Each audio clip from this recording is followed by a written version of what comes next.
Hi friends, this is ரொம்பாலம் இது TNPSC academy. So அந்த வீடியோவில் என்ன பார்க்க போகிறோன்னு பாருங்கள். 9th இருக்க உள்ளாட்சி அமைப்புகள் லைன் பை லைன் கொஸ்டின் எடுத்திருக்கேன். மொத்தமே பார்த்தீங்கன்னா ஒரு 65 கொஸ்டின் தான் இருக்கும். இந்த 65 கொஸ்டின் படித்தா நீங்கள் 9th இருக்க உள்ளாட்சி அமைப்புகள் ஃபுல்லாக கம்ப்ளீட் பண்ண மாதிரி ஒரு ஃபீல் ஆகும். ஸோ இதுக்கு முன்னாடி பார்த்தீங்கன்னா 6th இருக்க உள்ளாட்சி அமைப்புகள் பார்த்துருக்கோம். இன்னும் மீதி ஒன்று தான் இருக்குது. 12th இருக்க உள்ளாட்சி அமைப்புகள் மட்டும் பார்த்தோம்னா நம்ம இந்த உள்ளாட்சி அமைப்புகள்ன்ற ஹெட்டிங்கே நம்ம வந்து ஃபுல்லாக கம்ப்ளீட் பண்ணிடலாம். சரிங்களா? ஸோ இப்போ 9th இருக்க உள்ளாட்சி அமைப்புகள் பாருங்கள். ஃபஸ்ட்டு கொஸ்டின், ஒரு பகுதி அல்லது ஒரு கிராமம், சிறிய நகரம் அல்லது மாநகரம் போன்ற சிறிய சமூகத்தினை நிர்வாகம் செய்யும் அமைப்புகளை டேஸ் எனப்படுகின்றன. சிறிய சமூகத்தினை நிர்வாகம் செய்யும் அமைப்புகளை டேஸ் எனப்படுகின்றன, உள்ளாட்சி அமைப்புகள். செகண்ட் கொஸ்டின், உள்ளாட்சி அமைப்பின் உறுப்பினர்கள் யாரால் தேர்ந்தெடுக்கப்படுகின்றனர்? உள்ளாட்சி அமைப்பின் உறுப்பினர்கள் யாரால் தேர்ந்தெடுக்கப்படுகின்றனர்? உள்ளூர் மக்களால் தேர்ந்தெடுக்கப்படுகின்றனர். மூன்றாவது கொஸ்டின், உள்ளூர் சமூகத்திற்கு பணியாற்றுவதுடன் தன்னாட்சி குடியரசுக்கும் கருவியாக செயல்படுவது எதுன்னு பார்த்தீங்கன்னா உள்ளாட்சி அமைப்புகள். நான்காவது கொஸ்டின், உள்ளாட்சி அமைப்பு இந்தியாவில் யாருடைய காலத்தில் உச்சநிலையை அடைந்தது? பிற்கால சோழர்கள் மற்றும் தஞ்சை சோழ பேரரசு காலத்தில் தான் உள்ளாட்சி அமைப்புன்றது உச்சநிலையை அடைந்தது. அடுத்த 5வது கொஸ்டின், ரிப்பன் பிரபுவின் எந்த ஆண்டு தீர்மானத்தின்படி மேற்கத்திய நாடுகளின் மக்களாட்சி முறையின் அடிப்படையில் 19ஆம் நூற்றாண்டின் கால் இறுதியில் உள்ளாட்சி அமைப்புகள் இந்தியாவில் புத்துயிர் பெற்றனன்னு பார்த்தீங்கன்னா 1882 அவர் கொண்டு வந்த தீர்மானத்தின்படி. ஸோ அடுத்த 6வது கொஸ்டின், உள்ளாட்சி அமைப்புகளுக்கு அடித்தளமிட்டவர் யாருன்னு பார்த்தீங்கன்னா ரிப்பன் பிரபு. உள்ளாட்சி அமைப்புகளுக்கு அடித்தளமிட்டவர் யார்? ரிப்பன் பிரபு. 7வது கொஸ்டின், உள்ளாட்சி அமைப்புகளின் தந்தை என அழைக்கப்படுபவர் யார்? உள்ளாட்சி அமைப்புகளின் தந்தை என அழைக்கப்படுபவர் ரிப்பன் பிரபு. 8வது கொஸ்டின், 1935 இந்திய அரசு சட்டம் மாகாணங்களில் டேஸை அறிமுகப்படுத்தியது. மாகாணங்களில் எதை அறிமுகப்படுத்தியதுன்னா தன்னாட்சியை அறிமுகப்படுத்தியது. 9வது கொஸ்டின், இந்திய அரசு சட்டம் அறிமுகப்படுத்திய தன்னாட்சி நடைமுறைக்கு வந்த ஆண்டு எப்பன்னு பார்த்தீங்கன்னா 1937. 10வது கொஸ்டின், காங்கிரஸ் ஆட்சி அமைத்த மாகாணங்களில் டேஸுக்கு சிறப்பு கவனம் அளிக்கப்பட்டது? ஊரக வளர்ச்சிக்கு சிறப்பு கவனம் அளிக்கப்பட்டது. 11வது கொஸ்டின், உள்ளாட்சி அமைப்புகளை அறிமுகம் செய்தவர் யாருன்னு பார்த்தீங்கன்னா ரிப்பன் பிரபு. உள்ளாட்சி அமைப்புகளை அறிமுகம் செய்தவர் யார்? ரிப்பன் பிரபு. 12வது கொஸ்டின், உள்ளாட்சி அமைப்புகளை அறிமுகம் செய்ததன் மூலம் இந்தியர்களுக்கு சுதந்திரத்தின் சுவையை அறிமுகப்படுத்தியவர் யாருன்னு பார்த்தீங்கன்னா ரிப்பன் பிரபு. அடுத்து 13வது கொஸ்டின், அபிவிருத்தி திட்டம் எந்த ஆண்டு ஏற்படுத்தப்பட்டதுன்னு பார்த்தீங்கன்னா 1952. அபிவிருத்தி திட்டம் எந்த ஆண்டு ஏற்படுத்தப்பட்டது? 1952. 14, தேசிய நீட்டிப்பு சேவை. தேசிய நீட்டிப்பு சேவை எந்த ஆண்டு ஏற்படுத்தப்பட்டுச்சுன்னு பார்த்தீங்கன்னா 1953. தேசிய நீட்டிப்பு சேவை 1953. 15வது கொஸ்டின், 73 மற்றும் 74வது அரசமைப்பு திருத்தச் சட்டங்கள் எந்த ஆண்டில் நடைமுறைக்கு வந்தனன்னு பார்த்தீங்கன்னா 1992. 16வது கொஸ்டின், பல்வந்த்ராய் மேத்தா குழு உருவாக்கப்பட்ட ஆண்டு பார்த்தீங்கன்னா 1957. பல்வந்தா மேத்ரா குழு உருவாக்கப்பட்ட ஆண்டு 1957. பல்வந்த்ராய் மேத்தா குழு பரிந்துரைப்பது என்னன்னு பார்த்தீங்கன்னா 3 அடுக்கு பஞ்சாயத்து அமைப்பு, கிராம அளவில் ஊராட்சிகள். ஸோ இது எப்படி தேர்ந்தெடுப்பாங்கன்னா நேரடி தேர்தல் மூலமாக. ஸோ அந்த குழு பரிந்துரைப்பது என்னது? 3 அடுக்கு பஞ்சாயத்து அமைப்பை தான் பரிந்துரை செய்து. 18வது கொஸ்டின், அசோக் மேத்தா குழு உருவாக்கப்பட்ட ஆண்டு எப்போன்னு பார்த்தீங்கன்னா 1977 to 1978 அந்த குழு செயல்பட்டுச்சு. ஸோ அடுத்து அதோட பரிந்துரை பார்த்திங்கன்னா 2 அடுக்கு முறை மற்றும் அரசியல் கட்சிகள் அனைத்து தேர்தல்களிலும் பங்கு பெற வேண்டும்ன்றதான் அந்த குழுவோட பரிந்துரை. அடுத்து 19வது கொஸ்டின், GVK ராவ் குழு உருவாக்கப்பட்ட ஆண்டு 1985. 20வது கொஸ்டின், LM சிங்வி குழு உருவாக்கப்பட்ட ஆண்டு 1986. ஸோ அது 85. GVK 85 உருவாச்சு, LM சிங்வி 86 உருவாச்சு. ஸோ அடுத்த கொஸ்டின் பாருங்கள். பஞ்சாயத்து ராஜ் அமைப்பு செயல்படுத்தப்பட்ட ஆண்டு எப்போன்னு பார்த்தீங்கன்னா 1994. பஞ்சாயத்து ராஜ் அமைப்பு செயல்படுத்தப்பட்ட ஆண்டு 1994. 21வது கொஸ்டின், பஞ்சாயத்து ராஜ் அமைப்பு செயல்படுத்தப்பட்ட சிறப்பு அம்சங்கள் என்னென்ன? ஸோ இதெல்லாம் பார்த்திங்கன்னா கூற்றில் கொடுத்து கேட்க வாய்ப்பு இருக்குது. ஸோ பொருந்தாததில் கொடுத்தும் கேட்பாங்க. ஸோ அதனால் இதையும் பார்த்துட்டு போகிறது நல்லது. சரிங்களா? பஞ்சாயத்து ராஜ் அமைப்பு செயல்படுத்தப்பட்ட ஆண்டு பாருங்கள், செயல்படுத்தப்பட்ட சிறப்பு அம்சங்கள் என்னென்னு பாருங்கள். 3 அடுக்கு அமைப்பு, கிராம சபை, தேர்தல் ஆணையத்தினை நிறுவுதல், நிதி ஆணையத்தினை நிறுவுதல், மக்கள் தொகைக்கு ஏற்ற விகிதத்தில் பட்டியலினத்தவர் மற்றும் பழங்குடியினர் ஆகியோருக்கு இடஒதுக்கீடு, பெண்களுக்கு 1/3 இடஒதுக்கீடு மற்றும் மாவட்ட திட்டக்குழுக்களை அமைத்தல். ஸோ இது எல்லாமே பஞ்சாயத்து ராஜ் அமைப்போட சிறப்பம்சங்கள். அடுத்து 22வது கொஸ்டின், கிராமங்களில் செயல்படும் உள்ளாட்சி அமைப்புகள் டேஸ் என்று அழைக்கப்படுகின்றது? கிராம ஊராட்சி என்று அழைக்கப்படுகிறது.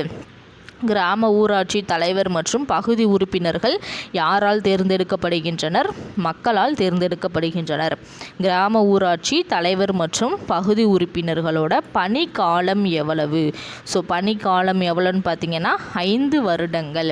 25வது கொஸ்டின், கிராம ஊராட்சியின் ஆய்வாளராக செயல்படுபவர் யாருன்னு பார்த்தீங்கன்னா மாவட்ட ஆட்சியர். கிராம ஊராட்சியின் ஆய்வாளராக செயல்படுபவர் யார்? மாவட்ட ஆட்சியர். ஸோ அதுக்கடுத்து பாருங்கள் 26வது கொஸ்டின், 500க்கும் மேற்பட்ட மக்கள் தொகையை கொண்டுள்ள ஒவ்வொரு கிராமமும் டேஸ் என அழைக்கப்படுகிறது? கிராம ஊராட்சின்னு சொல்லி அழைக்கப்படுது. 27வது கொஸ்டின், தமிழ்நாடு உள்ளாட்சி அமைப்புகளின் சட்டம் நடைமுறைக்கு வந்த ஆண்டு எப்பன்னு பார்த்தீங்கன்னா 1994. 1994. 28வது கொஸ்டின், 3 அடுக்கு அமைப்பு உள்ள ஊரக உள்ளாட்சி அமைப்பில் டேஸ் மட்டுமே வரி விதிக்கும் அதிகாரத்தை பெற்றுள்ளதுன்னு பார்த்தீங்கன்னா கிராம ஊராட்சி மட்டும்தான் வரி விதிக்கும் அதிகாரத்தை பெற்றிருக்கு 3 அடுக்கு அமைப்பு ஊரக உள்ளாட்சி அமைப்பில். சரிங்களா?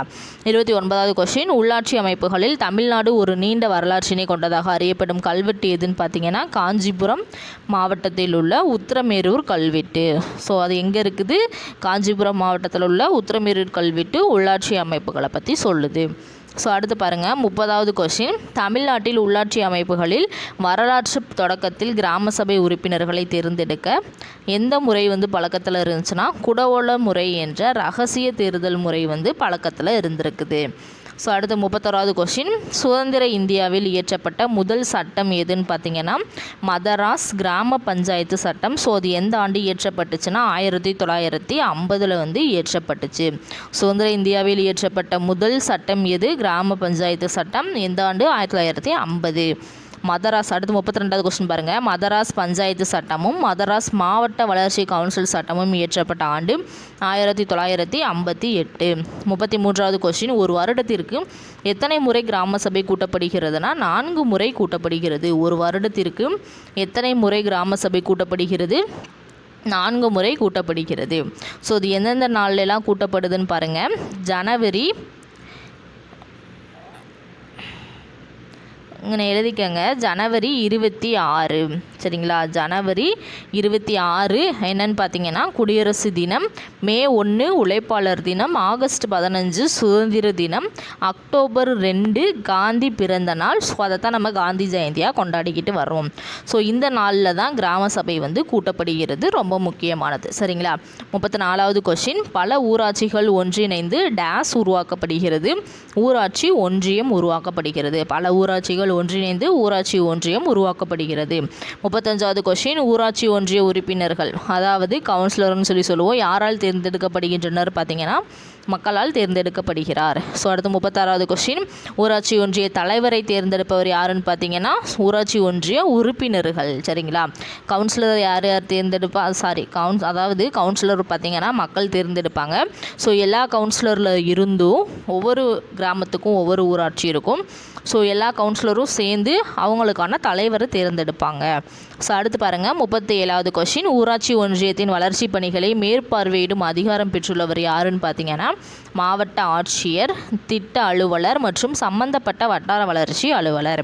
38வது கொஸ்டின், ஒவ்வொரு மாவட்டத்திலும் ஒரு டேஸ் அமைக்கப்பட்டுள்ளது? ஒரு மாவட்ட ஊராட்சி அமைக்கப்பட்டுள்ளது.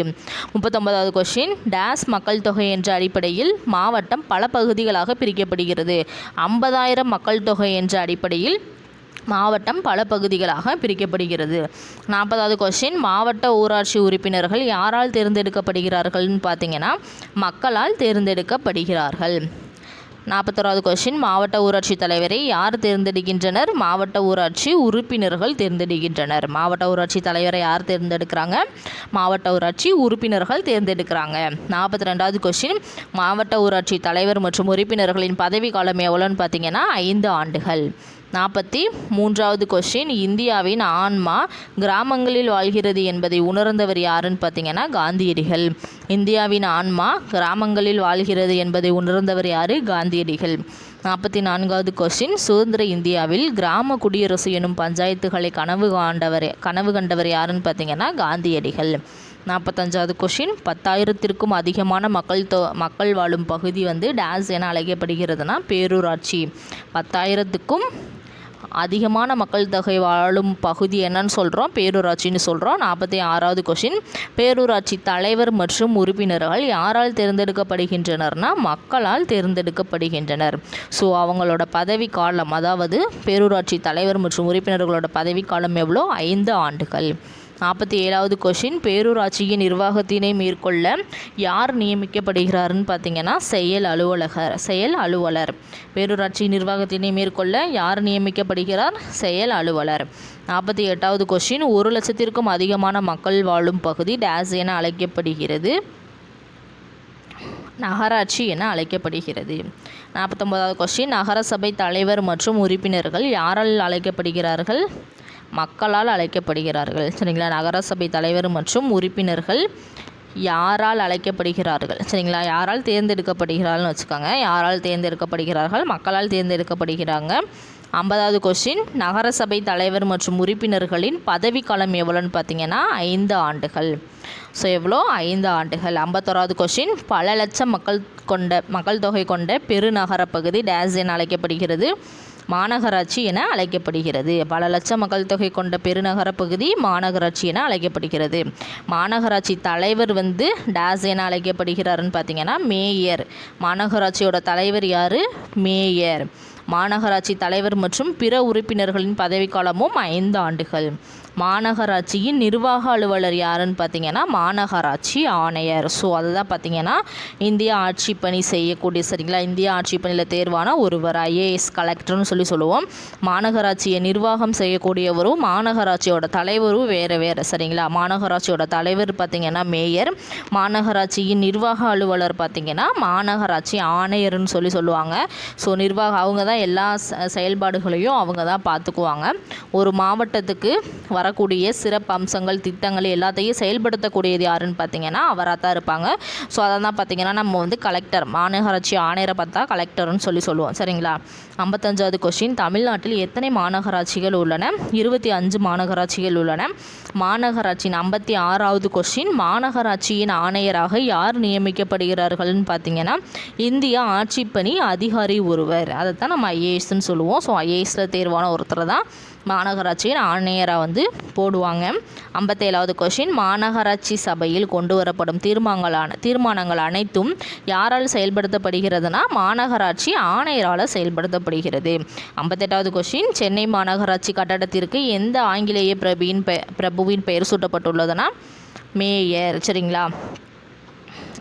மேயர்னு வராது, லிட்டன் பிரபு. சென்னை மாநகராட்சி கட்டடத்திற்கு எந்த ஆங்கிலேய பிரபுவின் பெயர் சூட்டப்பட்டுள்ளது? லிட்டன் பிரபு. ஸோ இந்த கொஸ்டினை மட்டும் மாற்றிக்கங்க. சென்னை மாநகராட்சி கட்டடத்திற்கு எந்த ஆங்கிலேய பிரபுவின் பெயர் சூட்டப்பட்டுள்ளது? லிட்டன் பிரபு. ரிப்பன் பிரபு அரசுக்கும் மாநகராட்சி உறுப்பினர்களுக்கும் இடையே இந்த ரிப்பன் பிரபு இங்கே வர வேண்டியது. ஸோ அது லிட்டன் பிரபுன்னு போட்டேன், ரிப்பன் பிரபுன்னு மாற்றிக்கங்க.